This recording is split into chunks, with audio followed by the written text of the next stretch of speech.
3-4 দিন হয়ে গেছে ওনার লাশ এইভাবে। ওনাকে যদি হেলিকপ্টার করে নিয়ে আসতো রাষ্ট্রীয় মর্যাদায়, আরও দ্রুত ওনার জানাজা সম্পন্ন হতে পারতো এবং বুদ্ধিজীবী গোরস্থান কিংবা অন্য জায়গায় রাষ্ট্রীয়ভাবে সমাহিত করা যেত, কিন্তু তার এই অবহেলাটা মেনে নিতে পারছি না। কবি নিজামী অনেক ভালো মানুষ ছিলেন। উনি এক হিসাবে লেখক, সাহিত্যিক, গবেষক, নজরুল গবেষক এবং ওনার পত্রিকাও ছিল। উনি যখনই দেখা হতো হাসিমুখে, ওনার একটা সংগঠন ছিল কবিতা মঞ্চ। উনি কবিতা মঞ্চ প্রতিস্থাপনের পরে পল্টনে উনি মাসের প্রতি শনিবার, দ্বিতীয় শনিবার আড্ডা হতো। আড্ডা না আসলে নিজে নক দিয়ে বলতেন কেন আসেন না, আসলে খুব খুশি হতেন।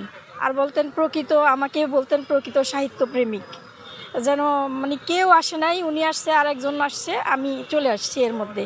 গত ফেব্রুয়ারি মাসের 9 তারিখেও ওনার সাথে আমার দেখা হয়েছে এবং ওনার সাহিত্য অনুষ্ঠানে লাস্ট অনুষ্ঠান ছিল, ওই অনুষ্ঠানে আমি ছিলাম। আর ওনার মৃত্যু তো মেনে নিতে পারছি না, এখনও বিশ্বাস করতে পারছি না, ঘোরের মধ্যে মনে হয় আছি। আর ওনার এইভাবে মৃত্যু কাম্য ছিল না, অকালে মৃত্যু হয়েছে। এবং ওনার দাফন এবং ওনার এই জানাজা সব কিছু রাষ্ট্রীয় মর্যাদায়, একজন কবি লেখক যেতেই পারে উনি রংপুরে, কিন্তু এটা শোনার পরে ওনাকে বাই দ্য রোড হয়ে কিভাবে আসতে হইলো। আজকে 3-4 দিন হয়ে গেছে ওনার লাশ এইভাবে। ওনাকে যদি হেলিকপ্টার করে নিয়ে আসতো রাষ্ট্রীয় মর্যাদায়, আরও দ্রুত ওনার জানাজা সম্পন্ন হতে পারতো এবং বুদ্ধিজীবী গোরস্থান কিংবা অন্য জায়গায় রাষ্ট্রীয়ভাবে সমাহিত করা যেত, কিন্তু তার এই অবহেলাটা মেনে নিতে পারছি না।